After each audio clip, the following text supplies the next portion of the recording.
If you think about it, slice of life as a genre is almost like taxonomy in a way. Its somewhat nebulous definition means that you can break it down into different classifications, and from there even sub-classifications. One of these is cute girls in a club type shows, and they all seem to follow a similar through line.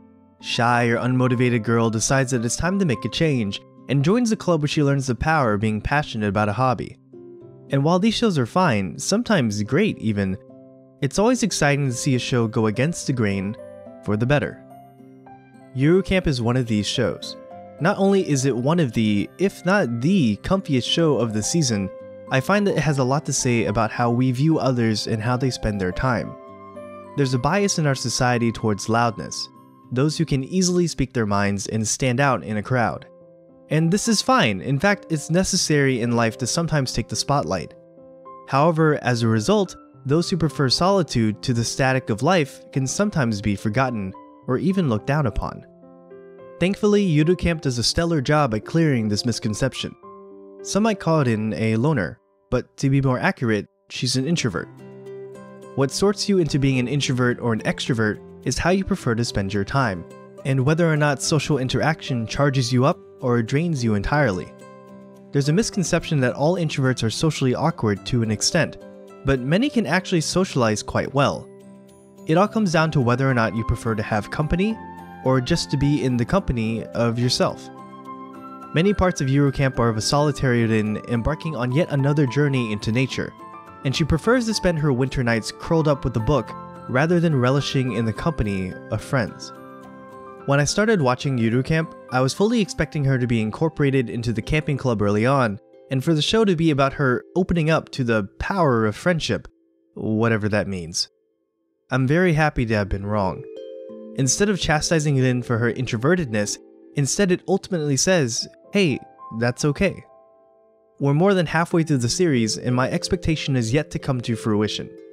Not that I don't think she'll join eventually, but what's important is that Rin is able to do so on her own terms.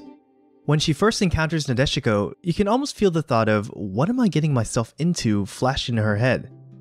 But whether by nature or by design, Nadeshiko is perceptive of Rin's introversion and balances interacting with her and letting her do her own thing.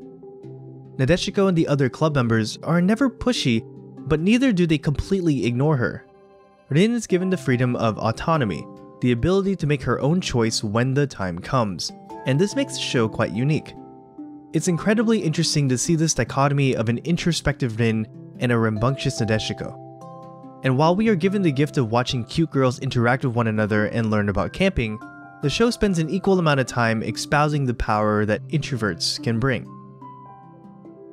Some of the comfiest moments of Yuru Camp are of simply Rin relaxing by a freshly made campfire, sometimes overlooked by the majesty of Mount Fuji. There's a common theme in literature of going into nature to contemplate in solitude, and returning with newfound knowledge. While nothing quite so grandiose happens in Yuru Camp, Rin nonetheless shares her newfound experiences to Nadeshiko, and the result is magical. Susan Cain, author and proud introvert, wrote that society often places the man of action above the man of contemplation. Instead of reinforcing this tired attitude, Yuru Camp instead celebrates both, by showcasing a relationship where an extrovert and introvert live in harmony. By capturing those moments of joy that can only happen in a group, that often results in uncontrollable laughter. But also by not dismissing a different but equal kind of joy. The joy of sharing a meal and simply feeling the warmth and presence of another human being. Of two people utterly and completely alone, together. Thanks for watching and be sure to like and subscribe for more content. Or if you'd like, you can join Taeloon BG, Fear Bombs, Oni Maystuck, State Gamers 632, and Tempura 294 by joining my Patreon. And of course, if anything I said is wrong, I'm sorry. I must have stuttered.